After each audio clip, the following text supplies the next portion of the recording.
The Middle East is changing its face. Can everybody hear me? Yes. Yossi just described how the Middle East is changing its face. There are various arrangements that are maturing, and their main purpose is a détente and bringing back Syria into the Arab League, the renewal of the relations between Iran and Saudi Arabia, improving the relations of the Arab sphere with Qatar. You can't hear me well? Now you can? Okay. So all these things started several years ago and have recently matured. And this is not the end of the process as well. Certain dialogue, certain contexts have started, accelerated contexts regarding putting an end to the war in Yemen, trying to find their way between Jordan, Egypt, Turkey, Syria, and even Hamas and Saudi Arabia are warming up their relations. So recently, currently, the countries of the region prefer diplomacy over an armed conflict as a way to achieve their goals. And by the way, their goals haven't changed, only the means, the methods have changed. It's important to emphasize that's what's happening in the region. This détente is not a deep reconciliation, but it's a détente, the thawing of tensions on the surface without resolving the deep-rooted causes that could and probably will erupt in the future. This détente is led by Mohammed bin Salman, who's preparing the ground for his crowning, and he wants to unite around him the entire Arab world, the entire Western world, and he's willing to use traditional means of impact of Saudi Arabia, financing, brokering, and is abandoning, or perhaps that's what I hope, he's abandoning any futile attempts to change the reality in the Middle East through forceful means. Gentlemen, I'd like to ask you, we can see this détente led by Saudi Arabia. The process didn't start today, and it's not going to end at any time soon, and it includes Arab countries and other countries and non-state organizations. What are the reasons for this trend, in your view? Well, I'll start. Just as you aptly described it, there's an issue here that's, not so much the fraternity, this new fraternity between nations and a new vision of a different Middle East, but rather what we have here, we're facing two phenomena that are turning into something new. One is, we can call it the waning of the regional upheaval, as Yossi called it. At the beginning, we called it the Arab Spring, and then it turned into the Islamic Autumn. And then in the Intel Directorate, they called it upheaval phase 1, upheaval phase 2, and then upheaval phase 3. And that's been exhausted. And I think that the upheaval has come to an end, and we're entering this new stabilization. And what's happening in Sudan right now, and one could also call it something highly unstable. That's old school. That's two generals fighting over the dominance over the country. All that energy that came from the general population kind of dissipated into this stability. And the other element is the narrative of American withdrawal from the Middle East. And I'm calling it a narrative on purpose because when you count the boots on the ground, it's less factually based, but there is this mindset, and it's based on what the Americans are saying, as well as their definitions that they are tending towards focusing more on China and Russia and in the global tech competition, and their focus is being shifted from the Middle East. And as you have these two things happening, there's another thing that's happening that's reducing the damage capability of three countries. There are three countries that it's been proven have a great capacity for damage. One of them is Iran, and I think that the turning point was in attacking the facilities at Aramco. This strike, which occurred in September 2019, after a few months after the sanctions over Iranian oil were reimposed, that demonstrated the capacity for damage and how much the Gulf countries are exposed to the U.S. special capabilities. Saudi Arabia has proven a damage capacity in its soft influence on the recent riots in Iran. It doesn't matter how effective it was for the Iranians, the external influence of of the Saudi media network on the hijab protest was a genuine threat, and Syria is demonstrating its damage capacity through the export of the Captagon. It's become a narco state, and the drugs flowing out from Syria are influencing and impacting the Middle East. So when the landlord has kinda left, and when everybody can harm everybody else, the best thing would be to decide, let's decide that we're going to stop harming each other. I think this is the main thing that's happening. Okay, I'm addressing the same question to you, Uzi. Well, I definitely agree with that. Let me just say that when one examines what's happening in the Middle East in 2023 in terms of the equation of the superpowers in the Middle East, we are in a formative moment. As you go over the past 200 years in the Middle East, it would be very difficult for you to find a situation in which there isn't any major Western dominance or presence. Now, Tamir said that it's a narrative, and I accept that. But the problem is that in the mindset of the Arab countries, and we've already mentioned Saudi Arabia, for the first time, is finding itself in a completely new situation. First of all, with respect to the superpower balance of power, Saudi Arabia doesn't know how to conduct in the Middle East without some kind of an American support.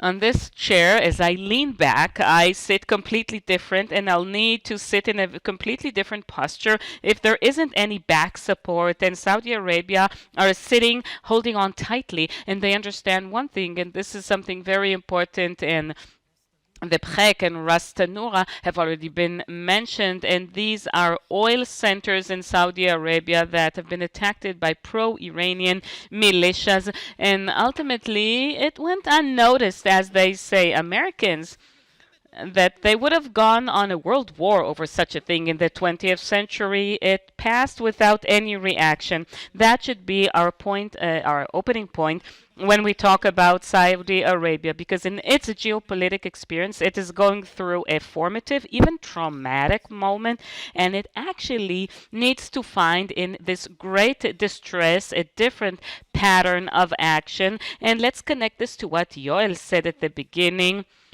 We all know Mohammed bin Salman. He was a controversial guy, let's put it very blunt.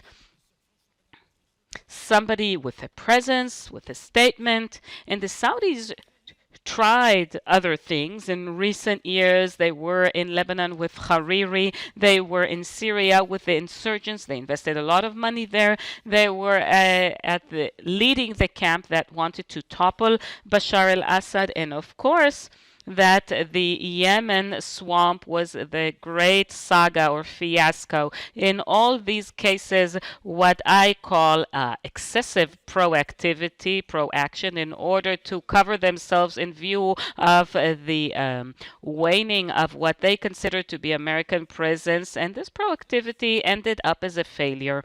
And this is why I agree with what you're actually saying. In Saudi history, this issue of wallet policy or brokerage diplomacy, these are things that we know from Ben Salman's grandfather, who was the founder of the kingdom, and from his uncle Faisal. They actually turned this into something which is part of the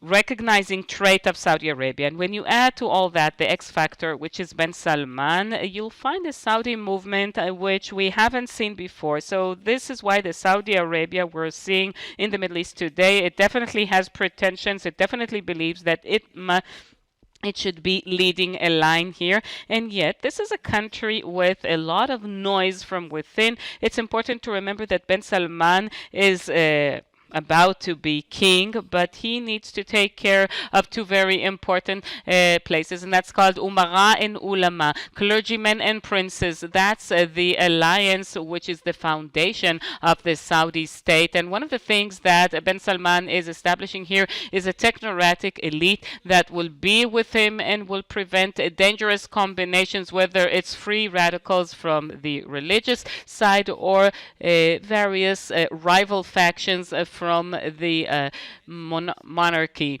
And Saudi Arabia is definitely a country we need to keep an eye on. And this dance here is a different dance, and it's adapted to the circumstances from within and from without. And you cannot define it in the terms of Saudi Arabia of the past. This is something new, and you, I think, will definitely discuss this with respect to the new points of emphasis in Saudi America that require that we understand it differently. Instead of shooting bullets, they're now shooting diplomacy. The decade of the Arab Spring has come to an end. Proxy or direct wars has come to an end, and a new decade is beginning, perhaps the decade of the Détente. The Middle East is complex, sometimes chaotic. Actors are hedging the risks. They wish not to be identified with any side. How should the Israeli government behave in view of these dramatic changes in the region? What advice can you give? Tamir, look, we cannot hedge. So this issue of diversifying strategic supports, it's not in line with Israel's national security interest, which has set for itself the existence of one superpower. Over the years, it's not how it started out, but the U.S. as a main superpower backing, we mustn't, be confused about that for even a second. Narratives are one thing, and by the way, just to properly respect the Americans here. A few months after they did not respond to the strike at Aramco, they targeted and killed Qasem Soleimani, and that was exceeded the expectations of all players in the Middle East, and that gave a grace of yet another year, I think, in the American determination.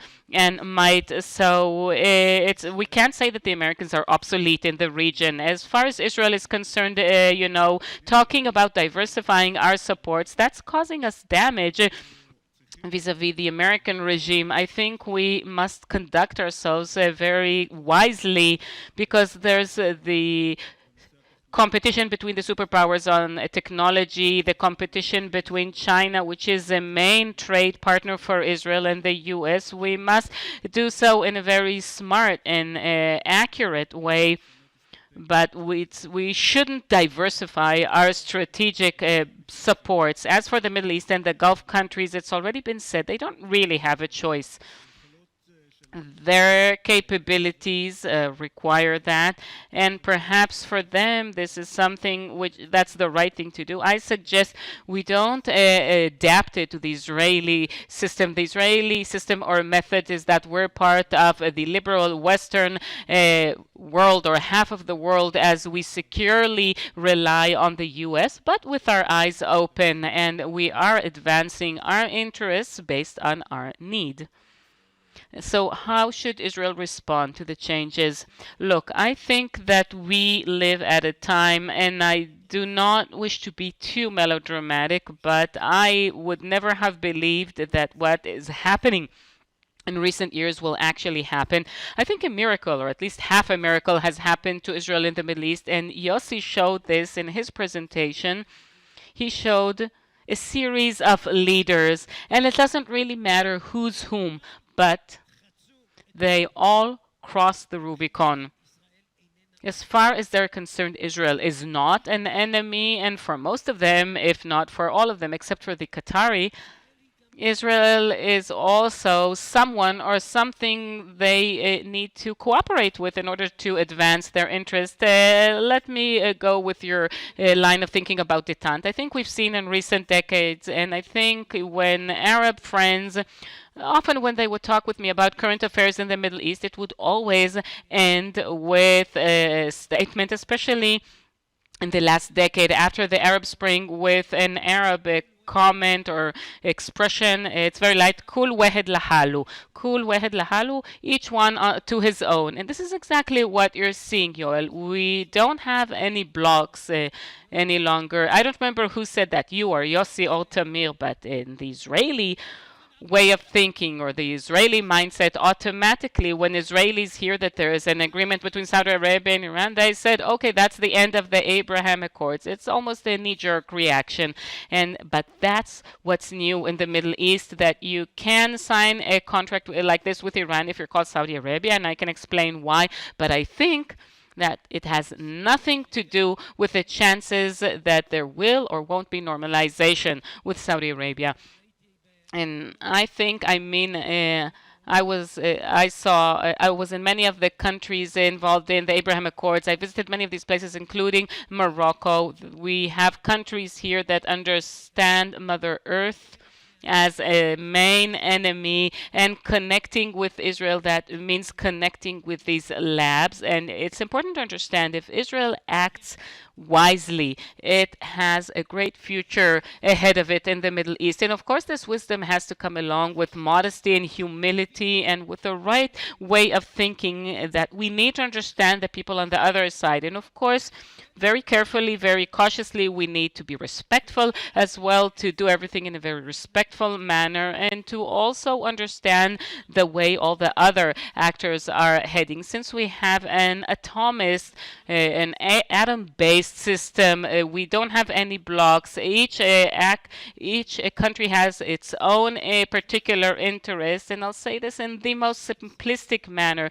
Israel is like a phone switchboard that you're actually connecting with whatever place you need to, and then you disconnect with what you don't need to, and you handle a difficult challenge whenever you need to. And I think that we here still stand a great chance. It's true that Saudi Arabia, I disagree that the Palestinian issue is a red line for the Saudi Arabians. In order to be nice, I won't tell you what I think even more on that, but let me tell you what they're looking for, the Saudis. Of course, they don't object to an agreement between Israel and the Palestinians, and it's important to have some kind of an agreement on that. But at the end of the day, the Saudis, that's my take, that's my reading, maybe I'm wrong, but that's my opinion. They want to see the days of Nixon and Kissinger. They want the umbrella very strongly behind them, maybe the F-35, yes or no.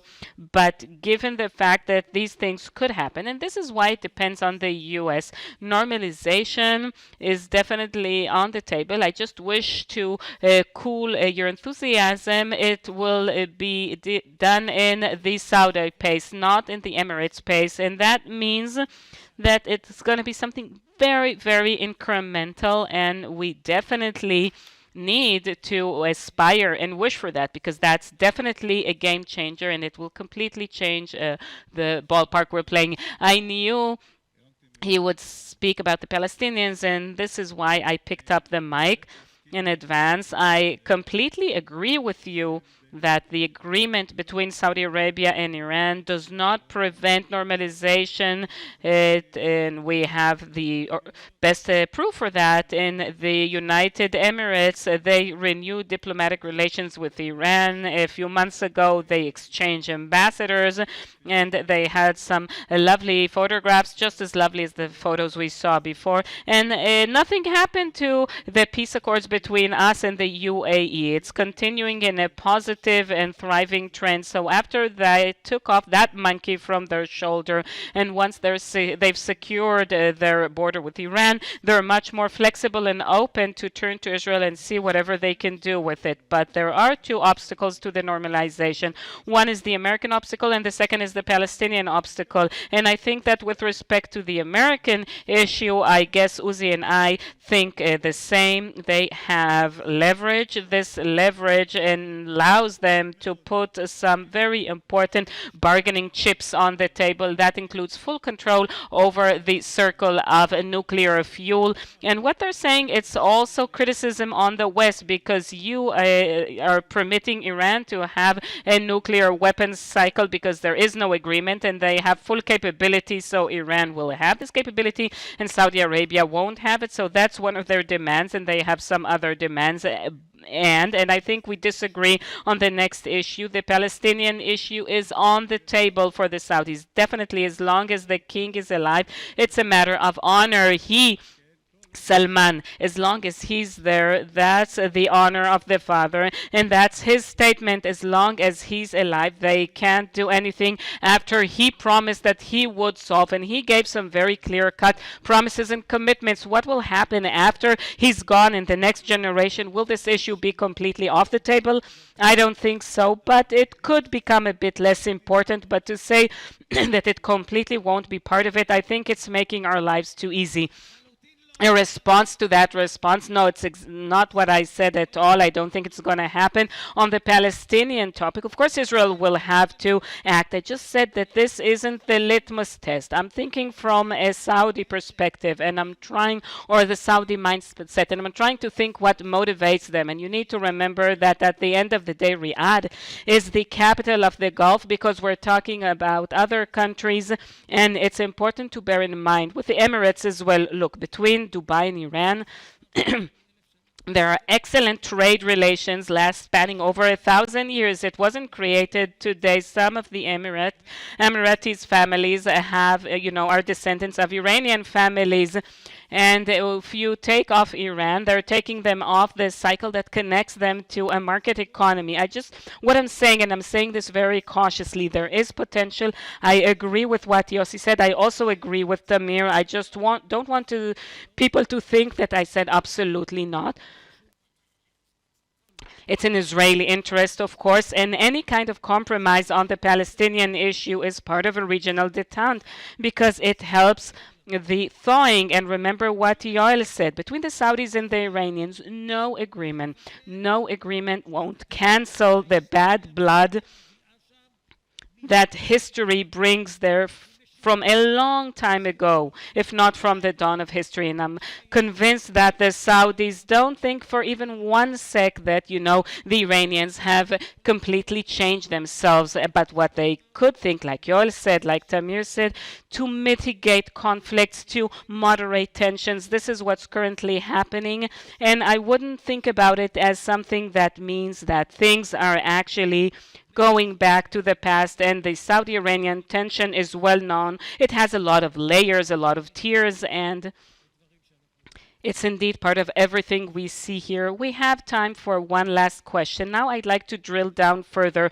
We talk about this détente, but what does it actually mean? Syria is returning to the fold, and it's being brought back to a great extent by Mohammed bin Salman. Some very interesting context between Mohammed bin Salman and Hamas, the release of prisoners. We've seen their visit. They conducted this kind of Hajj to Saudi Arabia. So what do you have to say about all these changes from an Israeli perspective? Is it like what the headlines, screamed at the time? The Middle East is changing and it's detrimental to us. It's a disaster. Or do any opportunities lie for Israel here as well?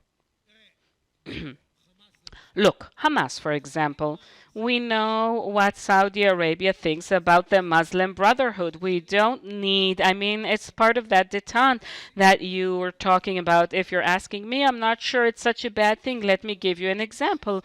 Perhaps Saudi Arabia at a certain point, and it's not completely far-fetched, if it has any kind of dialogue or connection with Hamas, could mitigate tensions in times of crisis if and when this happens. But I think, when we look at the overall picture, I don't think we need to think that this is either a scandal or a festival. We have enough of that here right at home in Israel. We need to be on the same plane as the Middle East to enter a lab that's called a wiser Israel. Not necessarily a just Israel, but definitely a wiser Israel that knows how to connect with each and every country through the understanding of what is paining them, what's their pain points. I'm not talking about Iran, but I'm talking about, the good guys, the good countries from Yossi's presentation. And believe you me, you ain't seen nothing yet. There is tremendous potential, tremendous. And the further we go into the 21st century, all the ties we already have, and you can see that the entire story with the UAE, it's breaking all records, and we And we won't, blame anyone who was doubtful, because one can be doubtful. And it's true that the Abraham Accords is whitewashing a country which is not a democracy. Yes, I agree with you on that point. If anybody's familiar with the UAE, with Bahrain, anybody who's also familiar with the Saudi or the Moroccan rationale knows that Israel received a platform that it never had before. One could only dream of such a platform in the 20th century. Now the question, what can Israel do? What will Israel know to do? And I think if Israel prepares itself properly, if it studies the Middle East very carefully, with everything this implies, it means we need to speak in Egyptian, Moroccan, and the Saudi Arabian jargon, so to speak, then it will be very good for future generation Israelis. I don't know if it sounds optimistic. Let's say with the late Amil Habibi, it's always best to be an optimist, to go both ways. From optimism, let's move on to Iran. Look, in principle, Iran is improving its regional position, and the sequence of agreements it signed is a counterweight to the series of our agreements. And I think in general, there's this mirror image. I mean, when Iran is looking around it and see too many Israeli flags around its borders, it's trying to do the exact opposite and to balance this situation. So in this respect, Iran's diplomatic isolation isn't working. The fact that it approached China and Russia in the global world, in the world of global competition, and now it's a good neighborly relations strategy. This change is not positive because we understand, and let's not specify too much about Iran. But on the other hand, we never thought, and I don't think we should link some kind of we shouldn't create some kind of a regional security alliance against Iran. We don't want the restrictions of such a regional alliance, and we could only serve as a burden that would spoil everything for the entire Middle East if we introduce the security element. Our military security, defensive capabilities, we need to develop these on our own. We mainly need the U.S., and I don't think it has too many meanings, too much significance with respect to the military threat on Iran. If we need to reach such a situation in the future, hopefully it won't happen in the near future, but it's a situation we have to consider. But operationally speaking, it has no significance whatsoever. It has a different vector. As for the military status or position of Iran, the good news are not so good for the reasons I've listed. The other issue is the Palestinian issue. Here I do see some potential. This circle we need to turn into a square time and again, and we've despaired of all the options and all the strategies. I mean, we no longer can extract some kind of new energy from this. I think that Saudi Arabia and the Gulf countries, because we can see the trend of the regional detente, we can use this energy in order to perhaps introduce new ideas. Now, we're going towards a huge change in the Palestinian arena anyhow, whether we want it or not. We don't have time to get into this. So I think there's this turbulent movement that's happening within the Palestinian arena. There's a strategic Gulf trend towards an agreement. We have our interest for security reasons and for other reasons that have to do with the identity of the land of Israel, the state of Israel. And I think that perhaps it could be, could happen on the day after, as we call it, in the Palestinian arena. There could be some new energy in this direction. I thank you for this fascinating discussion, and we'll now move on to the panel discussion.